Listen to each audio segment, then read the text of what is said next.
Good morning. My name's Cori, Hayden. I'm a professor of anthropology here on campus and the director of the Center for Science, Technology, Medicine, and Society.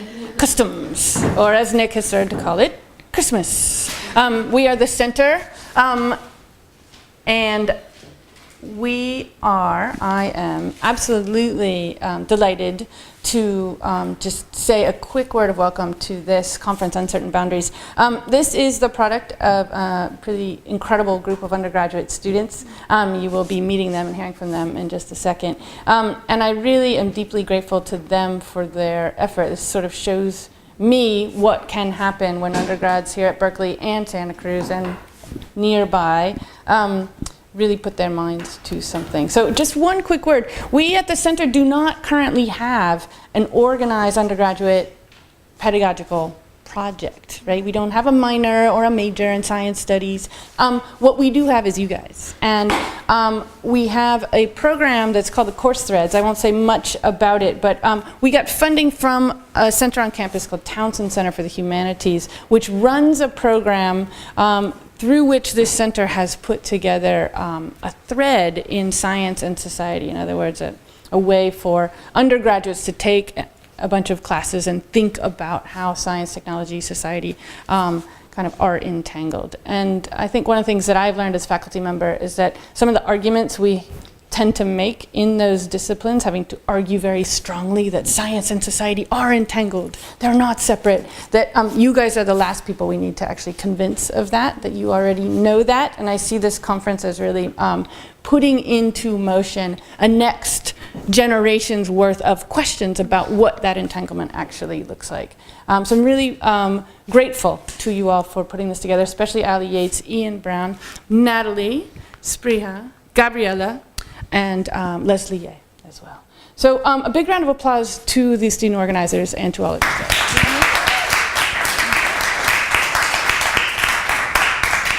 And I will just note too that we are really lucky to have John Naccarato from Montreal and Abu Farman and Leo Carabello from New York here to present some work that really shows us how artists and scholars are putting these things together in some really exciting ways.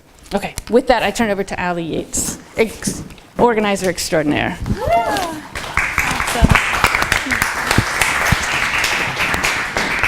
All right, I actually have notes because I can't be that charismatic, so. And I have to time myself now that we're running on a strict timeline. Okay. Hi. I'm so pleased to welcome you all to the first annual Interdisciplinary Mixed Media Intercampus Undergraduate Symposium, Uncertain Boundaries, Visualizing the Intersections of Science and Society, hosted by the Center for Science, Technology, Medicine, and Society, all which rolls off the tongue.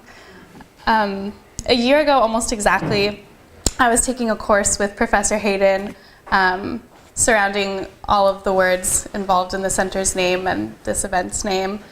And I approached her one day and asked her what the undergraduate presence for the center looked like on campus. And she just kind of looked at me and said, "You tell me."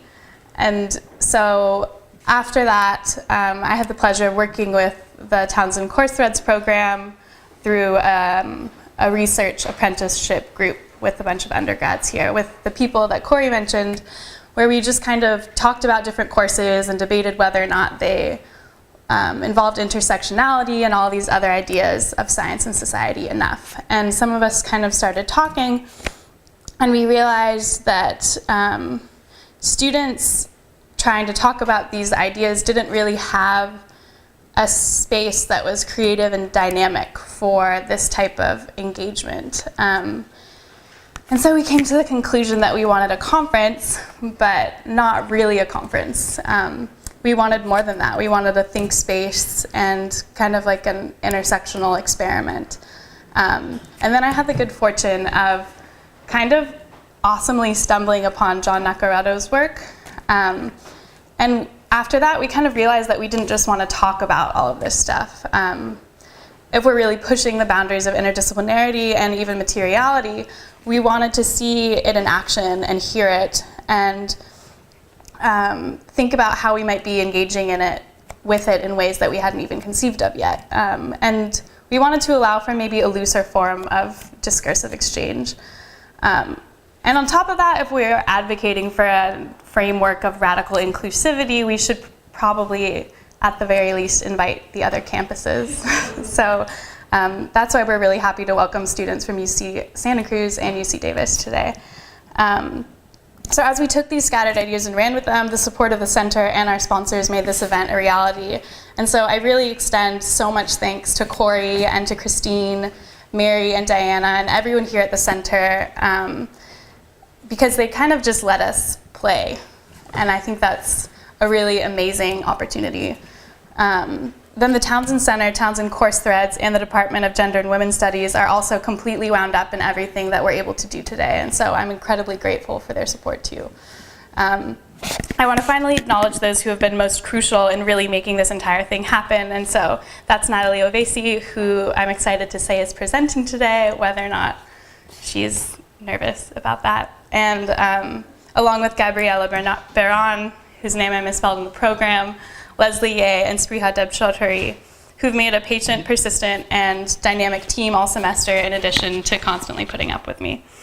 None of us in this group really had any idea if students would be interested in something like this, and so when we put out a call for presentations a couple of months ago, we were just thrilled to receive a huge amount of incredibly strong submissions. And so the ones that we're going to be featuring today really signal that undergraduates want and need a space to make and trouble rigorous accounts of worlds.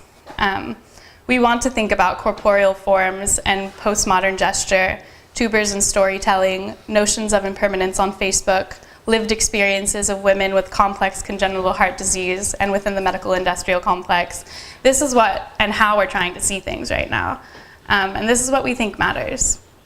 This is what the interdisciplinary science, technology, medicine, and society undergraduate community looks like. It's all of us. In the tradition of our keynote presenters, John Naccarato and Caraballo Farman, the undergraduate thinking we will experience today is creative, boundary pushing, and frankly, at times, pretty weird. I could want for nothing more. Thank you all so much for being a part of this, whatever this might be.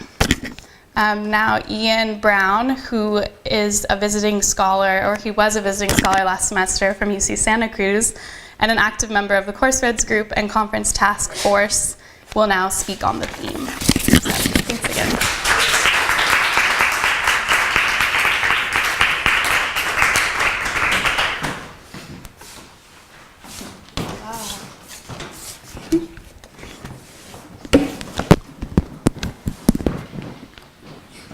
It's not a microphone attached to this. No. So it's just. Amplify is for the recording. Yeah. Oh, I just hold it. All right. Okay, so I have some notes prepared that I will try and not read too quickly. I'd like to offer my own peculiar take on what the phrase visualizing the intersections of science and society might mean, why it's important, and what we stand to gain by considering the curious connective and that holds the two seemingly disparate elements, science and society, together in relation, with the hope that my outrageously speculative and polemic remarks will spark discussion on why exactly we're gathered today here in a musty brick building haunted by colonial ghosts. A variety of ways to proceed present themselves.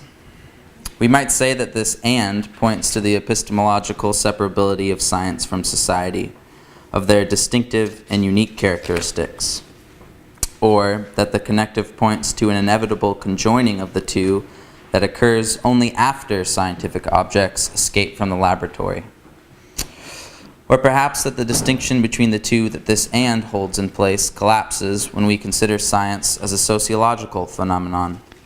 Or, finally, that the components this "and" works to bring together are not static given entities which are then brought into relation, but rather are actively produced, negotiated, and reconfigured by scientists, politicians, rats and pedestrians through the everyday, mundane practice of learning how to live with each other. It's my wager that this final possibility is the most fruitful for tracing bodies, knowledges, and technoscientific objects in the process of being made, for analyzing the ways in which particular formations congeal long enough to come into being, and for thinking through the history and politics of sedimentations whose sheer visibility produce a kind of epistemic invisibility.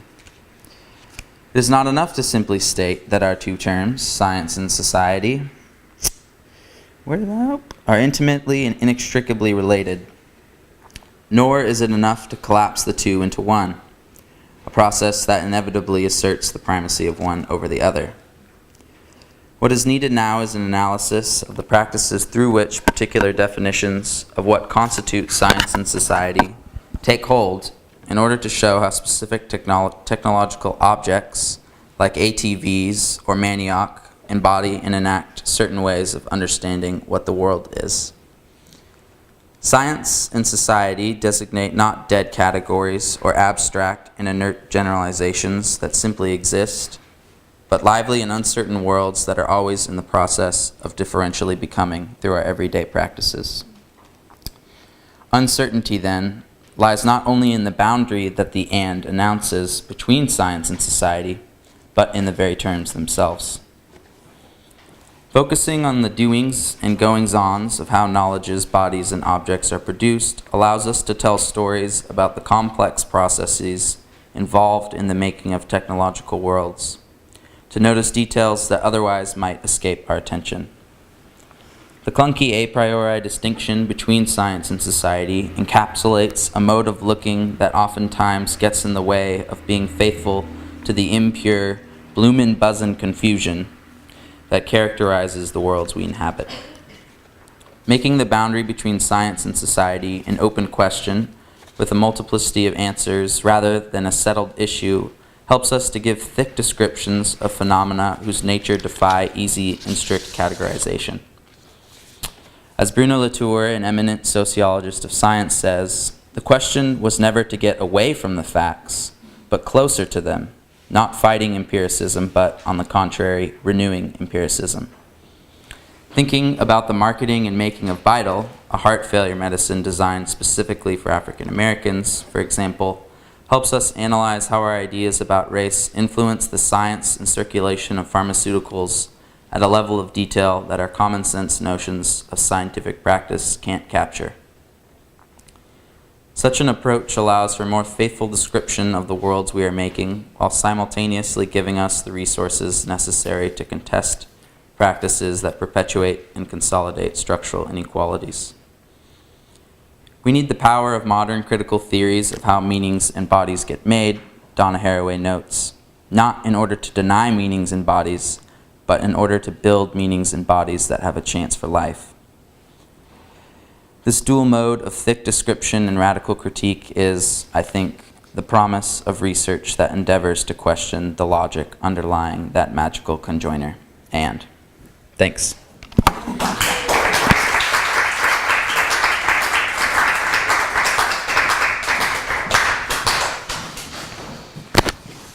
Thanks, Ian.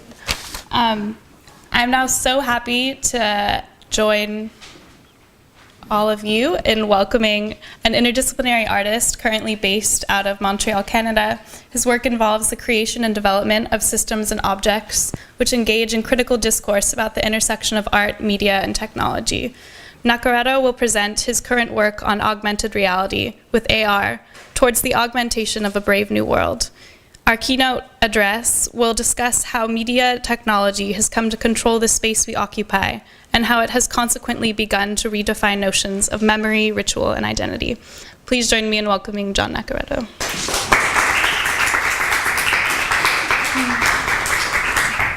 I think I'm going to put this in my pocket. Yeah. I tend to move around. It's probably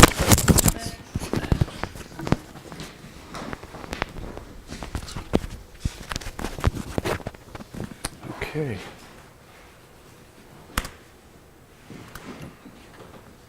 Put my glasses on. Okay.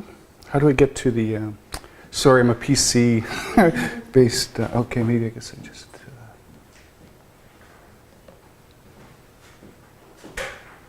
Okay. There we go.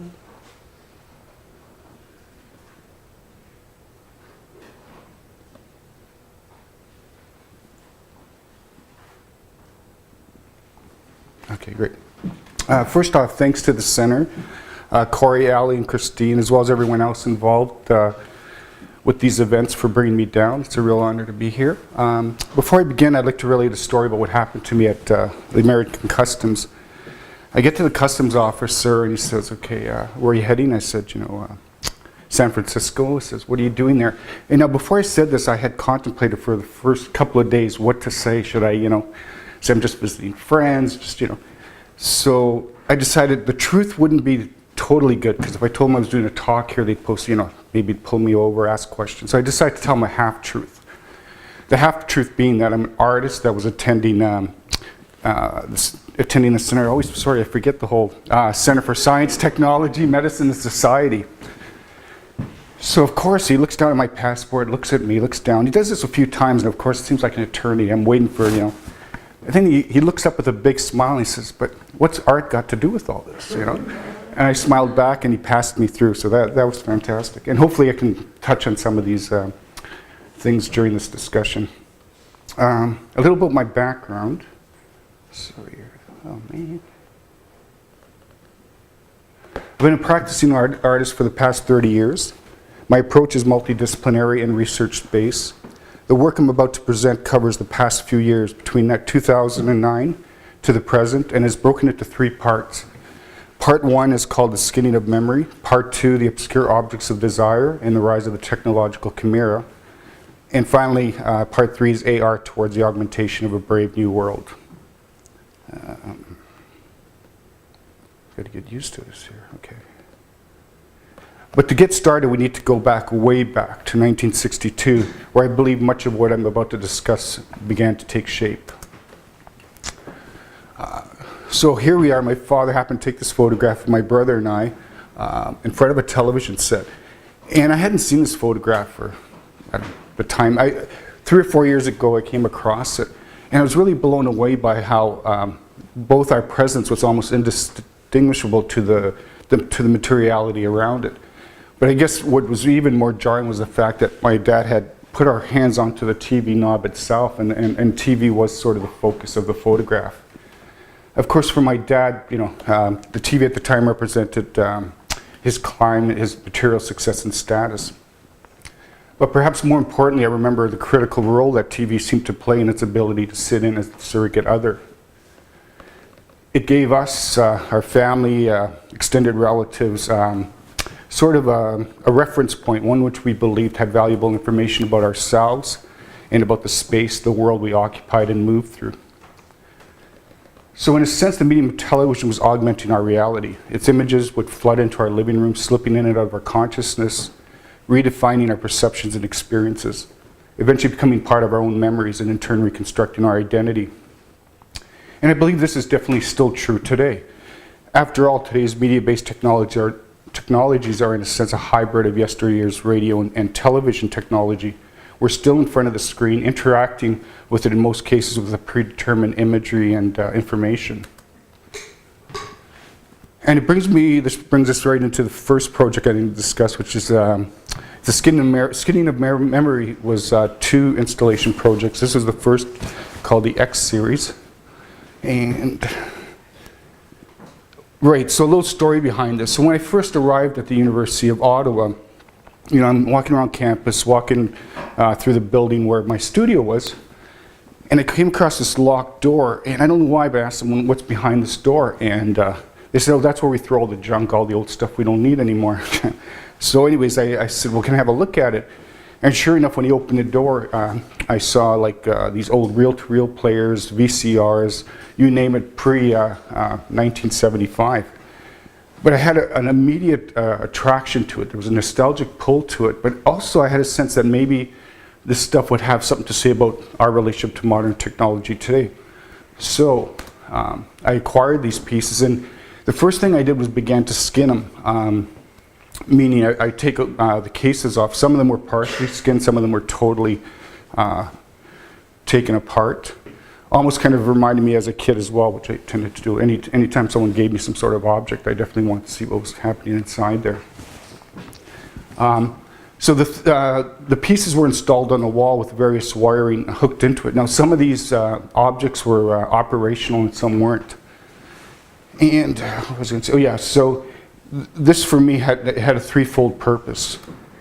On the one hand, I want to intentionally create a sort of ambiguity in which to engage the viewer participant, allowing them to interact and identify with possible real or false connections, not only between the objects themselves, but also their relationship to the said objects.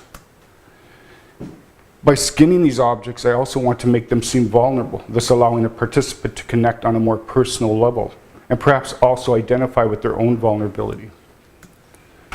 Thirdly, through such skinning, I hope to expose where and how the human experience is captured, stored, deconstructed, reconstructed, and finally disseminated as memory via technology. Okay.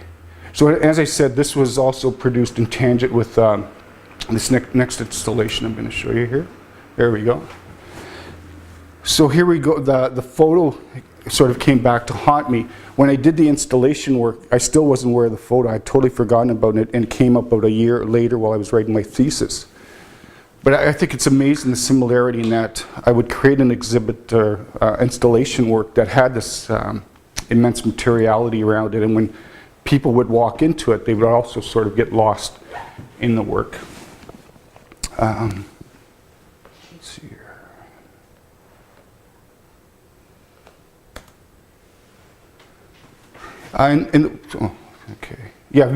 So that installation evolved from seeking out discarded objects in and around the university campus and neighborhood. This time the materiality of the installation was not limited only to the electronic objects, but an array of found objects and materials.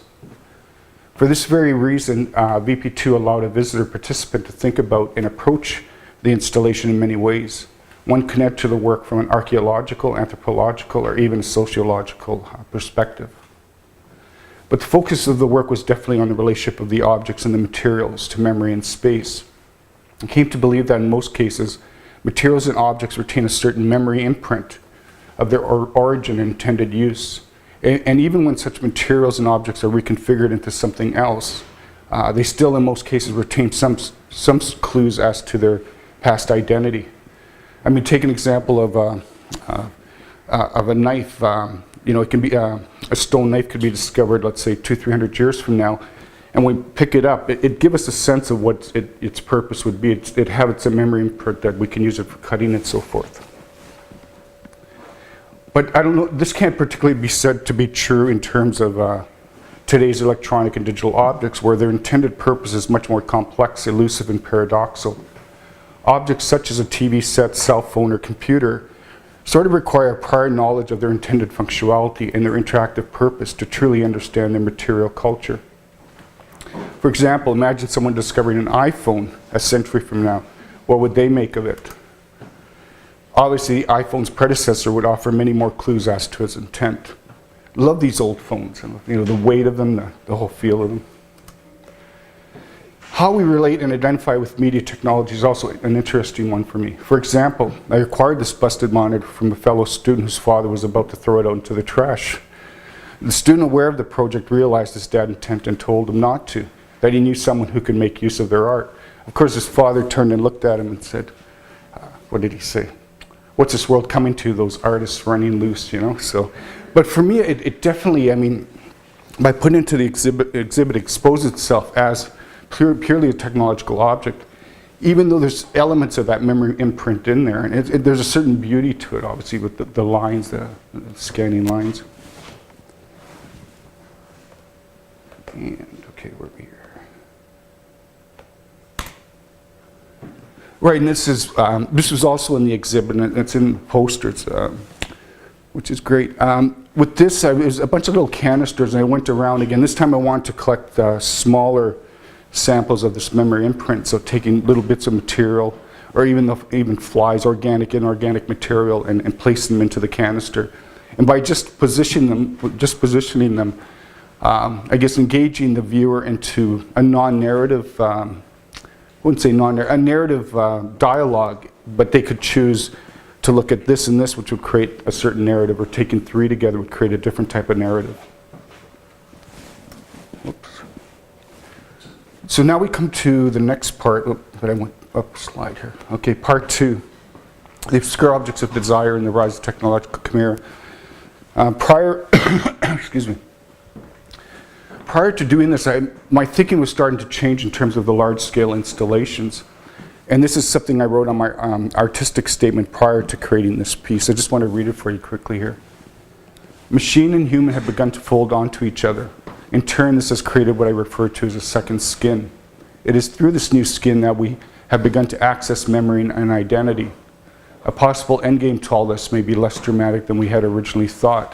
For it is not the machine which will rise up to embrace and simulate the complex nuances which defines humanity, but the exact reverse. We will in turn succumb to the machine's own limitations, adapting to its own vision and language of what it means to be human. It's a very simple concept, but for me it was an incredibly profound concept, in that watching the new technology come out with the iPhones and so forth, and even with computers, it was really dumbing us down to its technology. It made it so easy for us to do things and access things. And we were beginning to dump wholesale our memory into these computers. I mean, I lost my phone one time and I had no idea how to contact anybody. I used to either remember the numbers or have it written. But once that technology is gone, that memory imprint is also gone with it. So anyways, this is the installation. It consisted of, how many? 1, 2, 3. I think 7 what I called hybrid sculptural objects. And it was presented at an Artist Rent Center in Gatineau, Quebec. I'm going to talk about 3 of the pieces. Yeah, that's probably easier to, because it'll give you a better idea of what I'm doing with this work. The first of the pieces, starts with, this is called Leonard. In Leonard, a discarded cathode ray tube rests face down on the lower half of the skeleton-like wood structure, its vertebrae.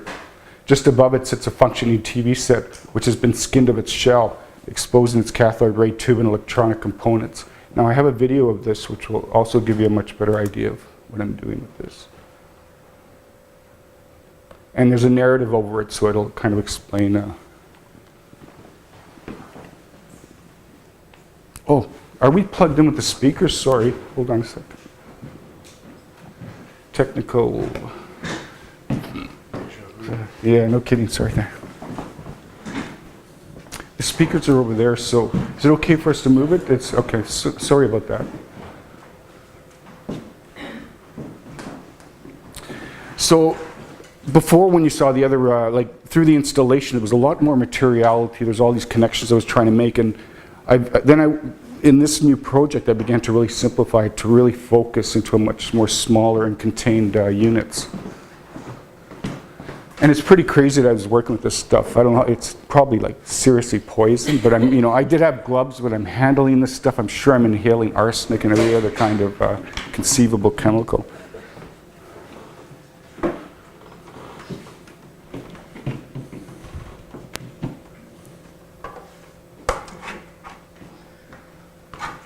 It's okay, it can be on the floor too, I guess. Yeah. It's good. Let's try it.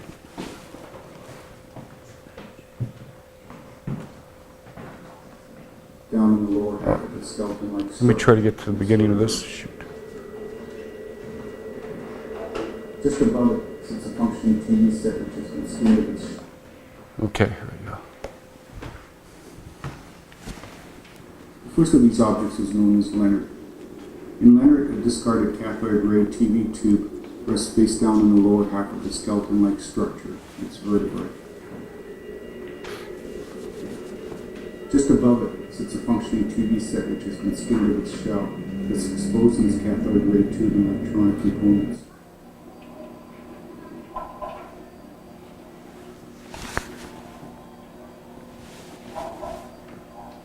This is the sound that the TV was making. It was a sound recording, and as one approaches Leonard, one first sees an image which is being displayed on the screen of the functioning skin TV set. The image is that of the discarded tube below, except the image has been inverted so that the discarded tube is now facing upwards.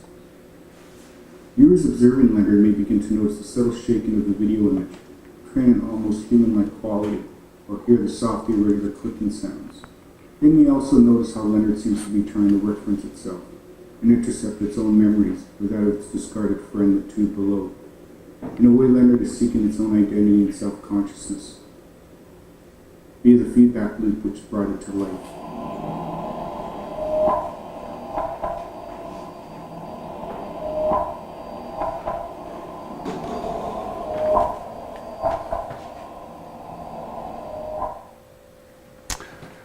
Anytime, if you want to ask a question, please feel free to do so. Pretty casual.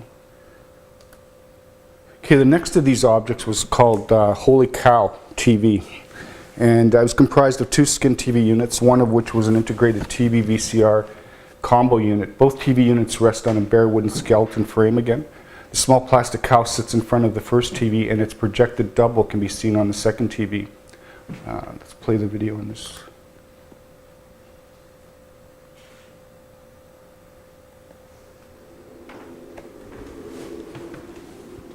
Oh, there's no voiceover on this, that's right.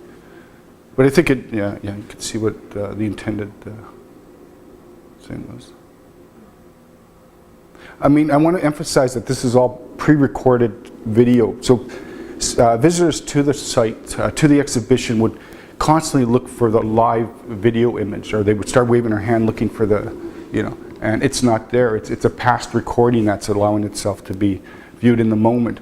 But that was sort of the paradox I was trying to create with this stuff, is that it's replaying the memory of the past, but creating a seemingly present situation. And the final of these pieces, the chimera. So let me just read you this quickly. Of course, the term chimera has had a long and rich history dating back to the Greek mythology, with the most famous definition defined by Homer in the Odyssey, where he describes it as a thing of immortal make, not human, lion fronted and snake behind, a goat in the middle, and snorting out the breath of the terrible flame of bright light. Oops. Sorry, I keep losing the pointer here.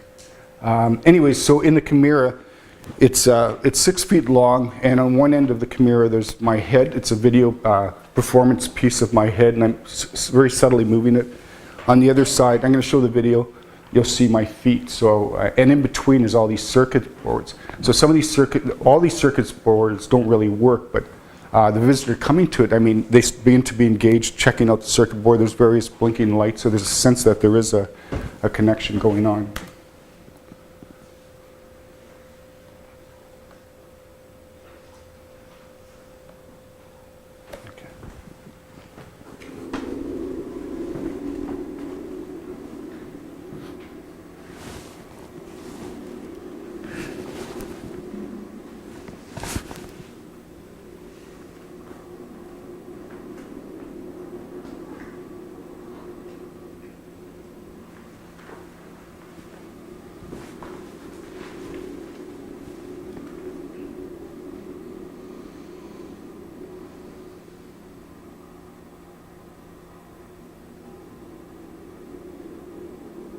So the whole exhibit was a bit eerie. You walk in and you see all these kind of strange Frankenstein-like contraptions taking up the space. Did it occur to you the anatomy of the machine?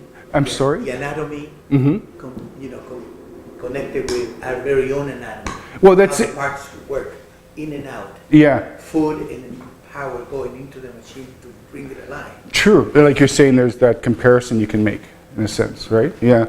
It's funny because I started with the Leonard, which was just the machine itself, and by the time it was over, I guess, a 6-month period that I created these pieces, and suddenly I became part. I had to put myself into the machine itself. I was drawn by the machine itself. So my presence, from being objectified or being objective in terms of me and the machine, I became part of the machine. I think, in a sense, to make a broad statement, that's happening to us with modern technology, if you like it or not. And the next part is definitely going to speak to that aspect, AR towards the augmentation of a brave new world. Do I explain it here? Okay, let me just, I need to read this. During the talk, I've spoken about the ways in which I've looked more deeply into the in-between spaces, those spaces situated between our own perception and that of reality. Also, I've questioned what role memory plays in mediating these spaces, especially when it comes to technological intervention. Damn. Okay. Sorry. Which way do I go to get the pointer? Is it, so.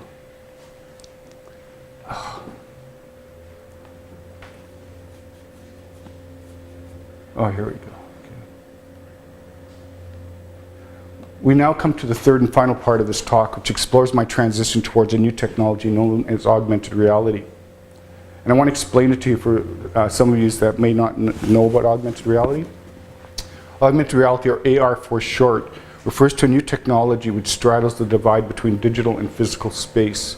Proponents of AR believe it possible to shift the computer's hardwired experience to one which is virtual, immersive, and interactive. One which in turn can augment the viewer participant's relationship to the space they will occupy and move through. Presently, this is achieved via a smartphone, iPad, or Android tablet, and of course Google Glasses are on the horizon. As one moves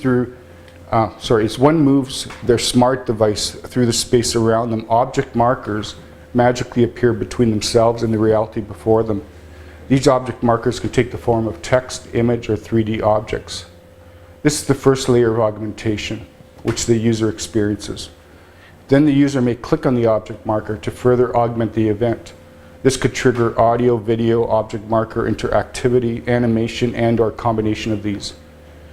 Most importantly, these object markers are positioned to a specific geographical area by pinning them to a GPS coordinate, latitude and longitude. Some of this will become clearer as I show samples of this work. So after I'd finished that exhibit, had finished my thesis, I came across a call by two artists, Mark Schwarrick, I hope I'm pronouncing his name right, and Sander Venhoff. And their intention was to use augmented reality to intervene into the Museum of Modern Art in New York City.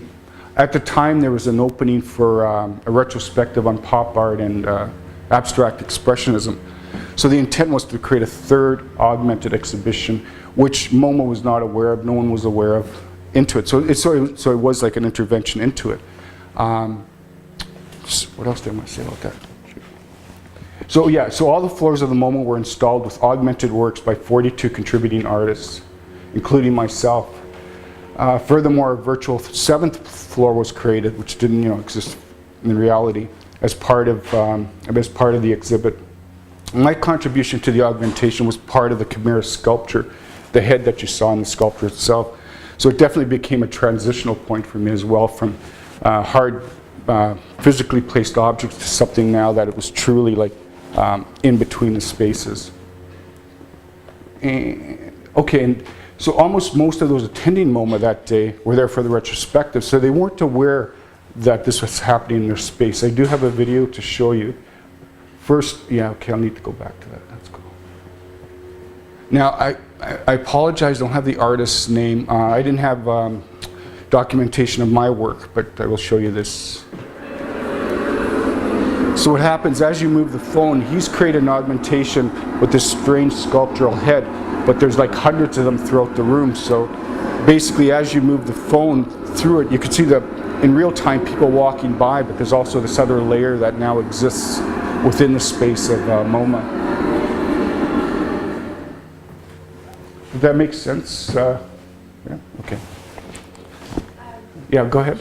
How did that get created? Well, first he created a 3D sculptural piece, and so you upload it to your website or whatever, but then you create a GPS point, like inside the MoMA itself, and then you create it'll become clear, I guess, as I show other pieces, but the person downloads this app onto their phone, which when they move it through the space, it finds this marker, which can either automatically trigger, so with this case, that's what happened. As you move the phone, automatically triggered, and suddenly these 3D objects appeared.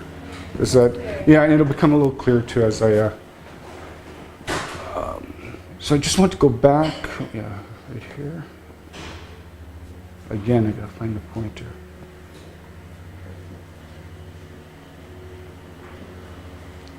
Jeez. Anybody know, is there a trick to this pointer thing? Or, okay, is it there? There. There we go, okay. Make it go backwards? Yeah, so okay, three key questions arose from this project for me. What are the implications of such an augmented intervention in relationship to the participants, those aware and unaware of the augmented space? How are the notions of space redefined through AR, and what constitutes public and private space? So with this work, I was exploring issues surrounding public and private space, especially in conjunction to the aggressive onslaught of condo developments in Montreal. What upset me the most about the condo development was the lack of outreach or research being done in terms of its future impact on the neighborhoods, which for many define their sense of identity, personally, socially, and culturally. Whoops, shoot, sorry about that. Within the work, text was used as an AR object marker to trigger awareness of a particular green space being used as public throughway. When triggered, participants would witness a 6-foot-high black text, I believe, blocking their way. Even though the text was virtual and overlaid onto a physical space being viewed, the text's apparent real presence, as attested by this live image, was quite powerful. In this work, it was part of the Montreal Music Hack Day in Pop Montreal. I and fellow collaborator Shireen Solomon created an AR work entitled Project Corral. The intent of this project was to hack the space, or hack the private space that we happened to be attending. In developing the project, Shireen had stopped random strangers on the street and asked them to express themselves vocally in a sort of sing-song way, which was recorded. Once the voices were collected, color notes were generated, which were assigned to each voice. So in this situation, as you move the phone along, these notes would appear and these voices would then suddenly pop up, overlaying the space that you happen to be in, moving through. In this situation, what I decided to do was, I was looking at this notion of insects and how they kind of exist in this hidden world, and then they may just suddenly pop up like flies or mosquitoes. So what I did with this is I created these icons, and I placed them along the metro path in Montreal. So when you were in the subway downstairs, you would, if you put on the AR through the phone, one of these icons would pop up, and then when you clicked on it, it would trigger a video sequence. With this, I and Shireen also, this was a collaborative work. We first premiered part of this called War at the Creative Music Technology Workshop in Montreal. And it was inspired in part by Orson Welles' War of the Worlds radio broadcast. I'm sure you all know that the broadcast had many listeners believing that an invasion of Martians were taking place in their space, in their country. And of course, panic ensued. In a sense, it was the first truly augmented experience triggered by technology. Welles had explained at the start of the broadcast that it was a radio play, but those that missed the introduction found themselves tuning in and hearing the broadcast out of context. The brilliance of Welles in terms of the readaptation of H.G. Wells' original was to turn the novel into a real-time event, something that was happening in the moment, with official sounding news bulletins and so forth. So now we've come to the final part of the last part of the presentation, and this is a piece that I did create specifically for this conference, and it's called The Conversation Part 1, Ritual Gestures. So in terms of AR, I have up until this point been exploring how the space we occupy and move through could be altered via the augmentation of that space, either through a physical AR experiencing of it or as a memory imprint. That is, the altered impression left of the space after the AR experience. With my latest work, I'm still exploring this idea, but I've shifted the emphasis from the viewer participant as the observer to the viewer participant as the object themselves. So in a sense, putting a mirror back onto ourselves in terms of how we interact with this technology. The act of observing or interacting via technological devices generates a repetitive gesture. We use these gestures to access our technological devices over and over again. They become as natural to us as walking. Over time, these gestures become recognizable actions, intertwined with our own personal, social, and cultural identity. They become part of our everyday ritual. So what I'm about to show you is a video which explores, it's a video documentation. I'm going to present the augmented stuff in real time.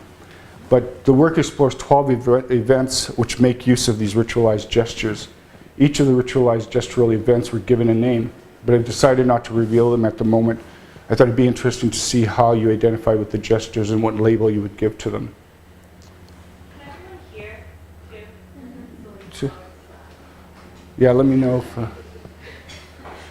So anyway, so to explain it in more simple words, you're going to see 12 sequences, and each of these sequences are pinned to a certain GPS marker, and I'm going to show you this in real time, but let me play this.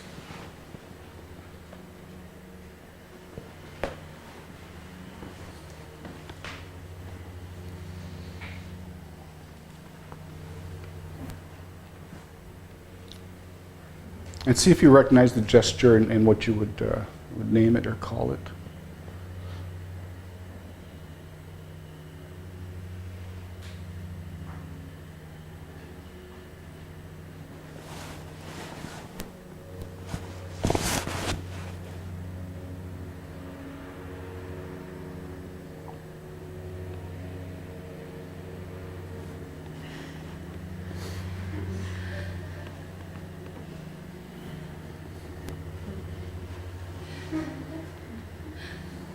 Based on the reaction, obviously, these certain gestures are totally...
I'll give you a clue. This one I called the dance. That was my immediate response. And that's what I tend to do on the cell phone. I tend to go like in circles and...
And this is the last one.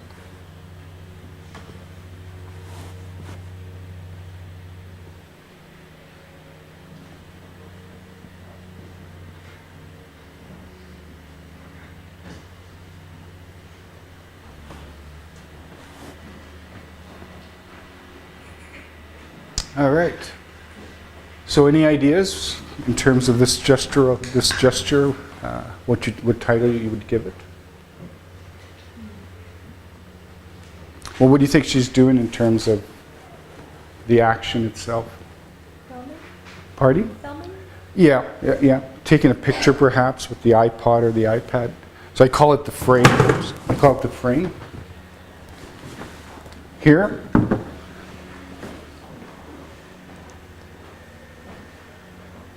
Tap and swipe. Come on, this one. He's lost, right? It could be lost and found or lost. Yeah, I call it the search, which is definitely this one. For me, it had almost like the idea of the prayer, that how sacred it becomes, that it's, so we're almost bringing that sacred element into the technology itself. So I call it the prayer. This is called the couple, so two people interacting. Again, the frame revisited using two people. The dance, like I told you. It's called shoulder play.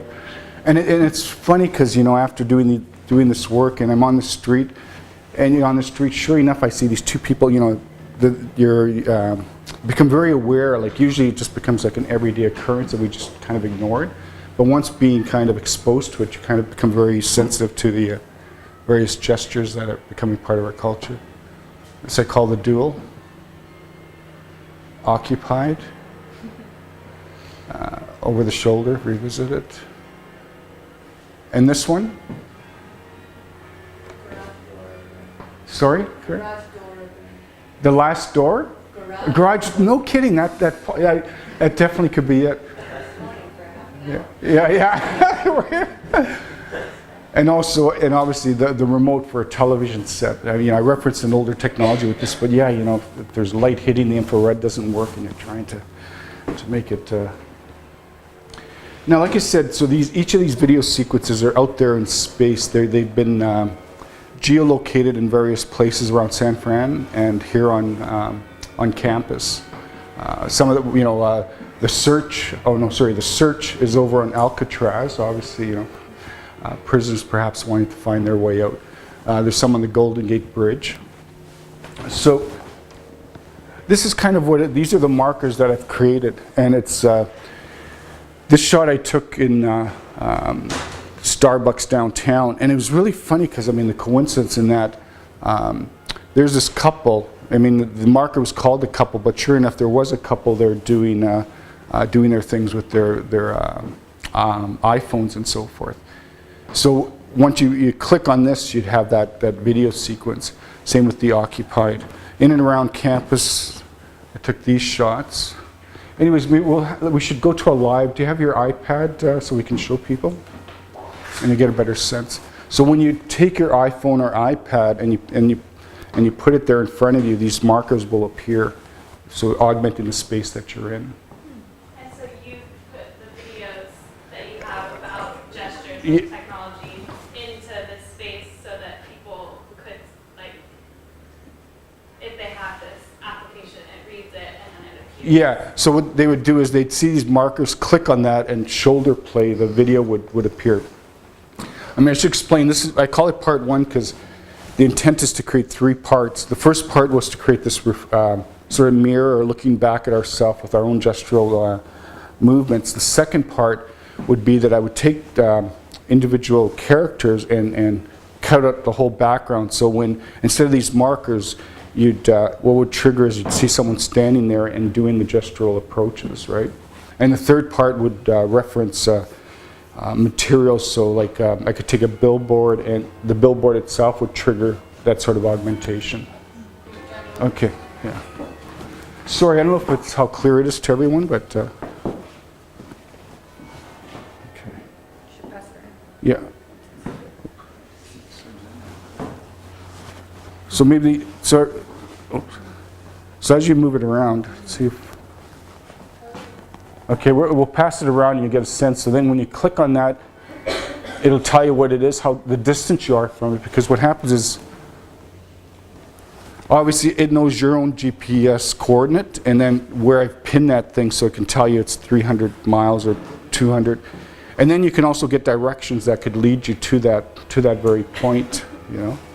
Very disturbed on some like great level. Yeah, no, totally. It's for me as well, man. It's like. So will you touch on what you were talking about? Pass my iPad around. Like who has access, like what this technology is going to start being used for, and like what the implications of this type of a product. Well, yeah, obviously, you know, especially with Google Glasses, moving to an even new level of portability. I mean, my vision is that within 5 years we'll have contact lenses that you can just put in your eye with this kind of augmentation, and then right into implants.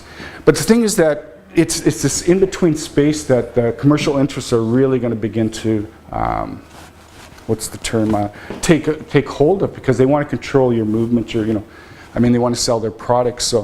So no, you know, at least with the computers and stuff, we had this objective distance. You know, the screen is there. You know, every time, you know, obviously, you know, when you do Google Mail, all the ads are there, but I can ignore it. But when it's there in front of you, when it's starting to be implanted in your very essence, your very presence, that's a whole different thing. You know, it could lead to, you know, redefining how we look at memory and identity because of that. So, it's, you know. Oh man, sorry guys. Oh, this was just another clip. So yeah, if you want to download this, you can go to my website, Naccarato.org. I mean, you can take this. So what you do is you just scan that into your iPhone. It'll bring you to your App Store if it's Apple, to the App Store if it's Android, to Google Play. Download it, and then you'll be able to access it. With these markers, I've made them very broad, so even people in Montreal can access these markers just for this presentation. But you can be much more exact. So a marker wouldn't show up. Let's say I made it 500 meters, so you're walking around, and the marker wouldn't show up until you were much closer. Or let's say I made one 500 meters, one a mile, one 2 miles. So as you're walking, these various markers would appear more specific to that area and triggered for that area. Yeah, go ahead. Do you have a literacy with programming in order to do this, or is this something that Oh, anyone no, you know, I'm very, I believe I'm an expert in reverse engineering. So what I tend to do is take all this code and just, you know, like cut this out. So, no, it's an incredible, especially Janeo, they're great. They've made it pretty accessible to even non-coders to kind of find ways to do this augmentation. Yeah, so if you go to their site, they can explain everything. It's free to create a development account. It's free to do this. It's all free, which is great. Do you have a couple minutes for questions? Oh, yeah. And then we'll probably, you can obviously ever keep talking with John during lunch. Right. Yeah, no, it's cool. No, yeah.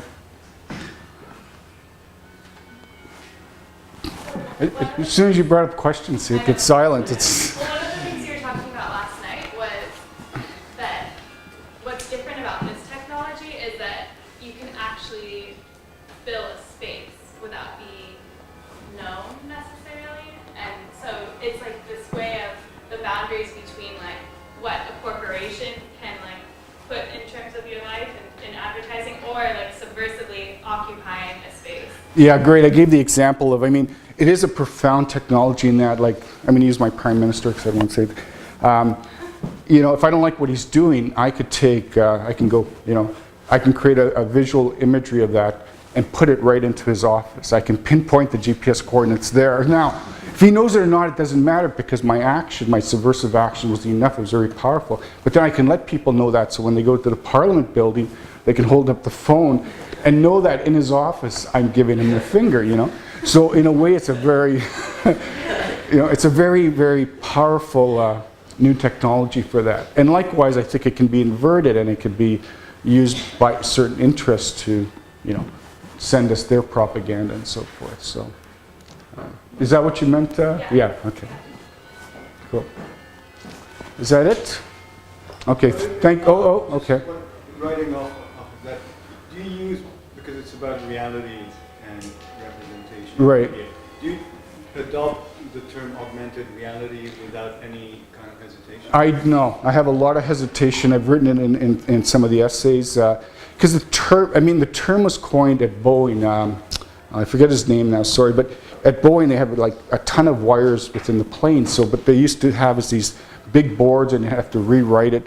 So this guy at Boeing said, well, you know, this is crazy. We've got to figure out a new way. So he figured a way of having goggles, and when you look at it, he just had to change the slide. So in a sense, he was augmenting his ability to, for the employees to interact.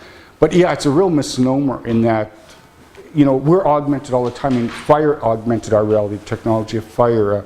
To me, one of the great, I think augmentation began in the caves, you know, when they were doing drawings and stuff. I mean, it served two purposes as far as I know and read.